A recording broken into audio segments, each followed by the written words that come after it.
हरे कृष्णा, राधे राधे। इस बार मैं फिर से लेके आई हूँ भागवत कथा। ठीक है, अब हम पढ़ेंगे भागवत कथा। हाँ जी, देखिए भागवत कथा भगवत गीता से ऊपर ही लगा लीजिए। मैंने पहले ही बोला था, ज्ञान और प्रेम यहाँ सब मिक्स है। मैंने उसमें सिर्फ ज्ञान की बातें करती हूँ, बट यहाँ पे ज्ञान और प्रेम सब कुछ मिक्स है। तो देखिए कैसे ज्ञान और प्रेम सब एक दूसरे के प्रति आकर्षण में ऐसे ऐसे रहते हैं। अब ये सबसे ऊपर मानी जाती है हमारे उसमें, कि अगर किसी ने भागवत कथा पढ़ी है तो बस। क्योंकि जब राजा परीक्षित का अंत समय नज़दीक आ गया था, मैं बता देती हूँ राजा परीक्षित की कहानी क्या थी। राजा परीक्षित उस वक्त पे काफ़ी वही थे, कलयुग के समय पे वही रह गए थे। बाकी सारे पांडव वगैरह सब खत्म हो गए थे। एक्चुअली जो राजा परीक्षित थे वो पांडवों के वंशज थे।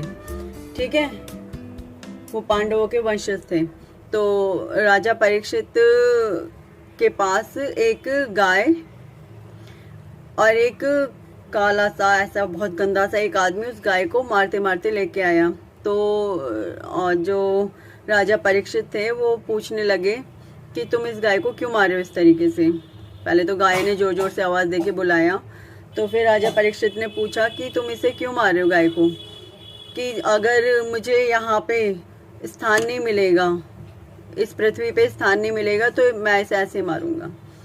तो उसकी रक्षा के लिए उन्होंने पूछा कि तुझे क्या चाहिए, कि मुझे यहाँ पर रहने के लिए स्थान दिया जाए। तो ये समझ गए थे ये कली है, कलयुग, कली यानी कलयुग है। तो उन्होंने कहा ठीक है, मैं तुझे 5 जगहों पर स्थान दे देता हूँ। तो उन्होंने 5 जगहों पर स्थान दे दिया। वो 5 जगहें कौन कौन सी थी? वो 5 जगहें थी स्वर्ण, अहंकार, काम, क्रोध, लोभ, मोह, ये सारी चीज़ें स्वर्ण में। और जिसके पास अधिक भूमि होगी उसको, मतलब इसी तरीके से कई सारी जगहों पर 4-5 जगहों पर उन्होंने स्थान दे दिया। अब स्वर्ण तो राजा परीक्षित ने भी पहन रखा था, भूमि तो उनके भी पास थी, स्वर्ण तो बहुत अधिक उनके पास भी था। तो वही हुआ, उन्होंने जो वरदान उसे दिया था वो सिद्ध होना शुरू हो गया। वो उन पर भी लागू हो रहा था उस वक्त से ही। तो वो खुश हो गया कि मुझे स्थान मिल गया यहाँ पे। अब मैं सबके अंदर ये काम, क्रोध, लोभ, अहंकार, माया वगैरह और स्वर्ण वगैरह सारे उसमें कर दूंगा, सारी जग में फैला दूंगा। सब जगह मेरा ही अधिपत्य होगा, मेरा ही राज होगा। वैसा ही हुआ, कुछ होना शुरू हो गया। राजा परीक्षित वो गए शिकार खेलने।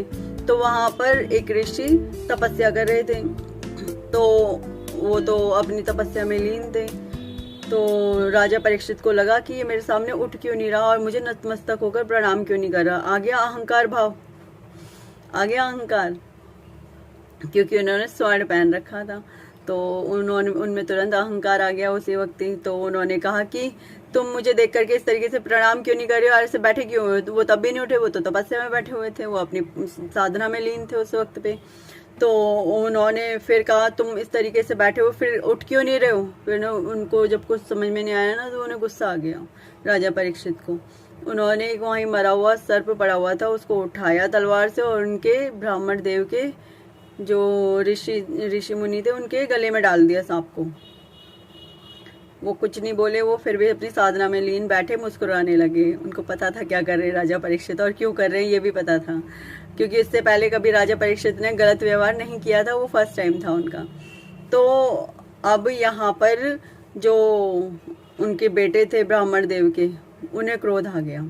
उन्होंने कहा कि तू हमारी पैर की जूती के बराबर भी नहीं है, जो तूने ये हरकत करी है और तूने मेरे पिता के गले में सर्प डाला है, वो भी मरा हुआ।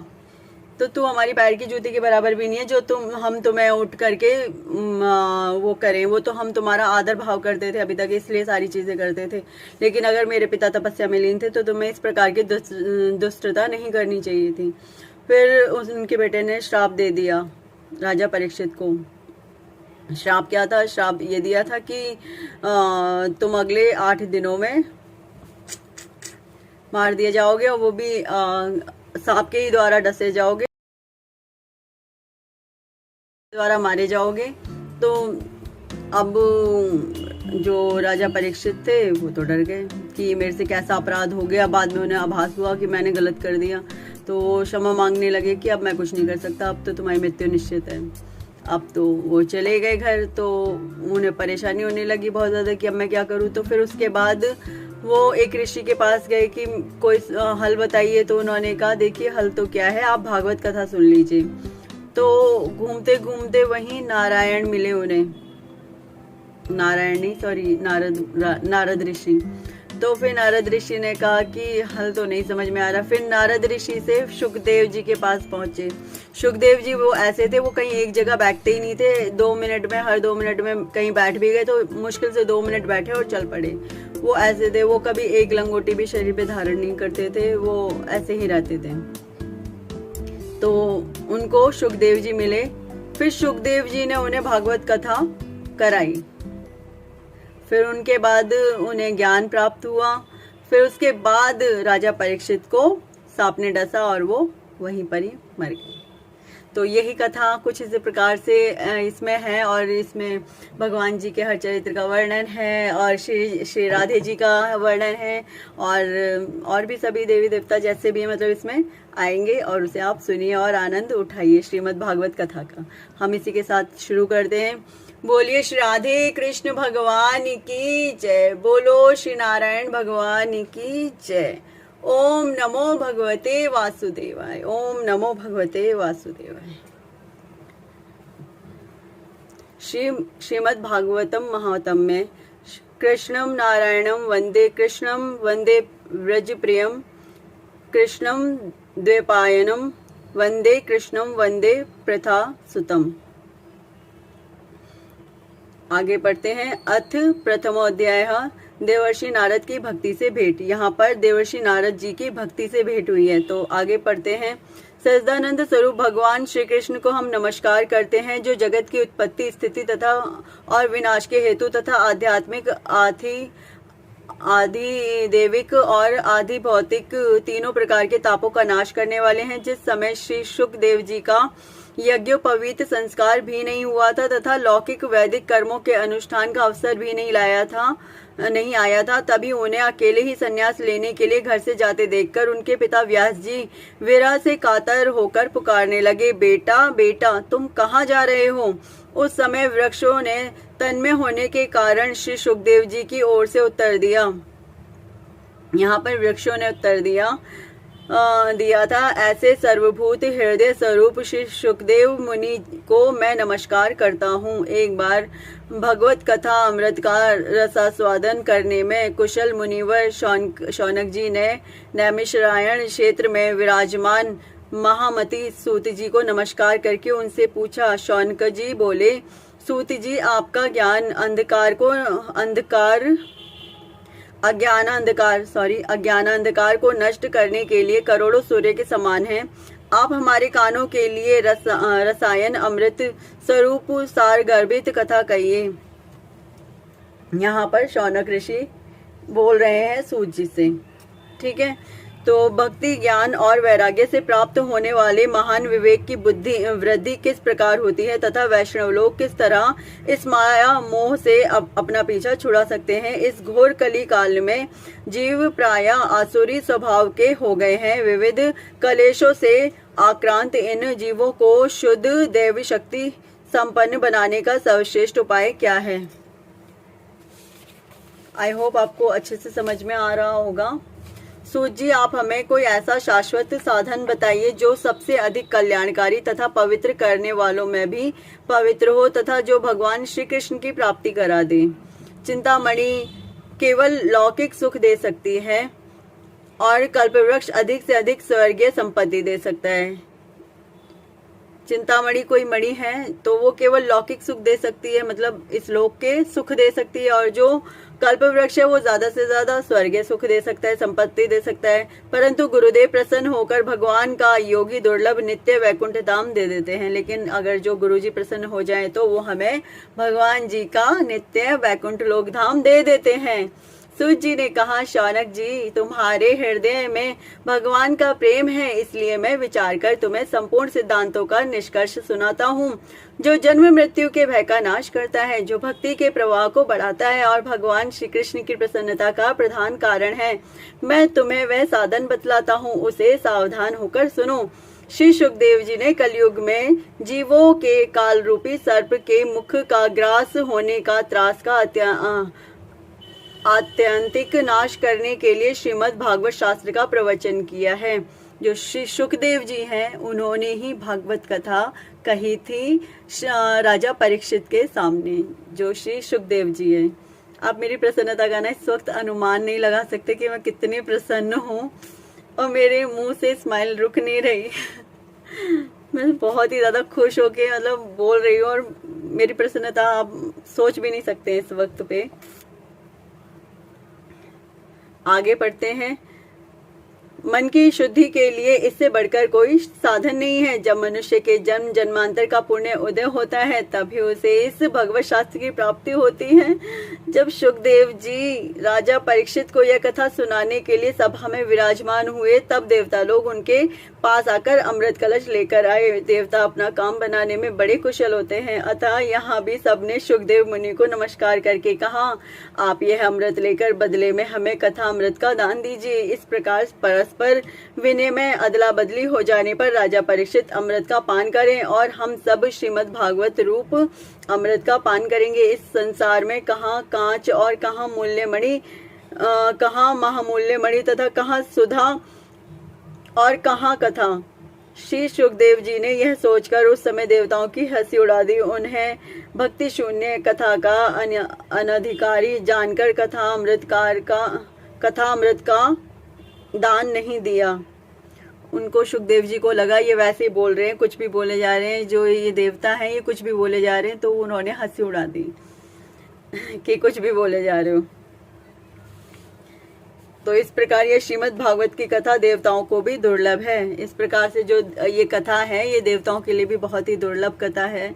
मतलब वो भी सुनने के लिए तरसते हैं कि हमें कोई ये कथा सुना दे पढ़ के। चलिए आगे बढ़ते हैं। पूर्व काल में श्रीमद् भागवत के श्रवण से ही राजा परीक्षित की मुक्ति देखकर ब्रह्मा जी को भी बड़ा आश्चर्य हुआ था। उन्होंने सत्यलोक में तराजू बांधकर सब साधनों को तोला, अन्य सभी साधन तोल में हल्के पड़ गए। अन्य महत्व के कारण भागवत ही सबसे भारी रहा। यह देखकर सभी ऋषियों को बड़ा विस्मय हुआ।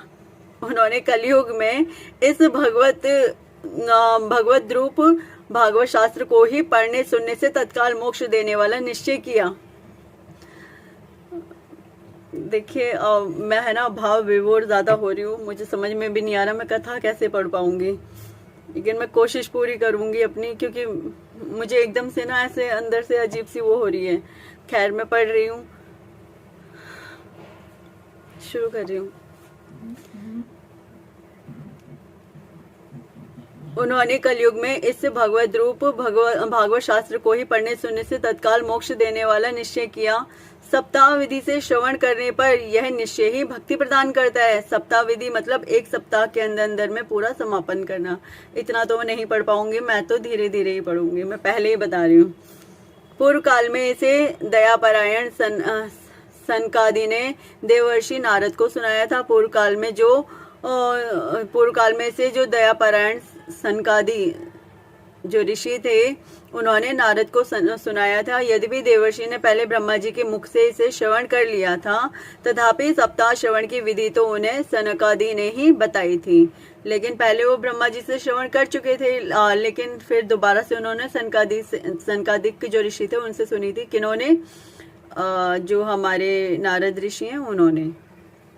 और उन्होंने बताया कि यदि सप्ताह के अंदर में यदि कोई इसे पूर्ण करता है भागवत कथा को, तो उसे तत्काल मोक्ष की प्राप्ति होती है। मोक्ष ऐसे नहीं ऊपर ही निकल गए, ना ऐसे नहीं, डरिए मत। मोक्ष का मतलब ये कि आपको जग जंजालों से मुक्ति मिलती है। नहीं मतलब घर बार नहीं छोड़ना पड़ता, ऐसे मत परेशान हुई। कहने का मतलब सिर्फ इतना है, आप भगवान की शरण में आ जाते हैं। कुल मिला के आपको भगवान की शरणागति प्राप्त होती है। ओके। शौनक जी ने पूछा, सांसारिक प्रपंच से मुक्त एवं विचरणशील नारद जी का सनकादि के साथ सहयोग कहाँ हुआ और विधि विधान के श्रवण में उनकी प्रीति कैसे हुई। सूत जी ने कहा, अब मैं तुम्हें वह भक्तिपूर्ण कथानक सुनाता हूँ जो श्री सुखदेव जी ने मुझे अपना अनन्य शिष्य जानकर एकांत में सुनाया था। एक दिन विशालपुरी में वे चारों निर्मल ऋषि सत्संग के लिए आए। वहां उन्होंने नारद जी को देखा। सनकादिक ने पूछा, ब्राह्मण, आप कामुक उदास क्यों हैं? आप चिंतातुर कैसे हैं? इतनी जल्दी आप कहाँ जा रहे हैं और आपका आगमन कहाँ से हो रहा है? इस समय तो आप उस पुरुष के समान व्याकुल जान पड़ते हैं जिसका सारा धन लुट गया हो। आप जैसे आसक्त रहित पुरुषों के लिए यह उचित नहीं। इसका कारण बताइए कि आप इस प्रकार से परेशान क्यों घूम रहे हैं। नारद जी ने कहा, मैं सर्वोत्तम लोक समझकर पृथ्वी में आया था। यहाँ पुष्कर, प्रयाग, काशी, गोदावरी, नासिक, हरिद्वार, कुरुक्षेत्र, श्रीरंग और सेतुबंध आदि कई तीर्थों में मैं इधर उधर विचरता रहा, किंतु मुझे कहीं भी मन को संतोष देने वाली शांति नहीं मिली। इस समय अधर्म के सहायक कली युग ने सारी पृथ्वी को पीड़ित कर रखा है। वो क्यों परेशान थे? क्योंकि जो कली युग उस समय पूरे में अपना धीरे धीरे प्रचार वो कर रहा था, तो भगवान भी परेशान थे कि क्या किया जाए। अब यहाँ सत्य, तप, शौच, बाहर भीतर की पवित्रता, दया, दान आदि कुछ भी नहीं है। बेचारे जीव केवल अपना पेट पालने में लगे हुए हैं। वे असत्यभाषी, आलसी, मंदबुद्धि, भाग्यहीन, उपद्रवग्रस्त हो गए हैं। जो साधु संत कहे जाते हैं वे पूरे पाखंडी हो गए हैं। देखने में तो वे विरक्त हैं, किंतु स्त्री धन आदि सभी का परिग्रह करते हैं। घरों में स्त्रियों का राज्य है। सलाहकार बने हुए हैं। लोभ से लोग कन्या विक्रय करते हैं और स्त्री पुरुषों में कलह मचा रहता है। महात्माओं के आश्रम, तीर्थ और नदियों पर यवनों विधर्मियों का अधिकार हो गया है। उन दुष्टों ने बहुत से देवालय भी नष्ट कर दिए हैं। इस समय यहाँ न कोई योगी है, न सिद्ध है, न ज्ञानी है, न सत्कर्म करने वाले हैं। सारे साधन इस समय कली रूप दावानल से जलकर भस्म हो गए हैं। इस कलयुग में सभी देशवासी बाजारों में अन्न बेचने लगे हैं। ब्राह्मण लोग पैसा लेकर वेद पढ़ाते हैं और स्त्रियां वैश्यावृत्ति से निर्वाह करने लगी हैं। इस तरह कलयुग के दोष देखता और पृथ्वी पर विचरता हुआ मैं यमुना जी के तट पर पहुंचा, जहां भगवान श्री कृष्ण की अनेकों लीलाएं हो चुकी हैं। मुनिवरों सुनिए, वहां मैंने एक बड़ा आश्चर्य देखा। वहां एक युवती स्त्री खिन्न मन से बैठी थी। उसके पास दो वृद्ध पुरुष अचेत अवस्था में पड़े जोर जोर से सांसें ले रहे थे।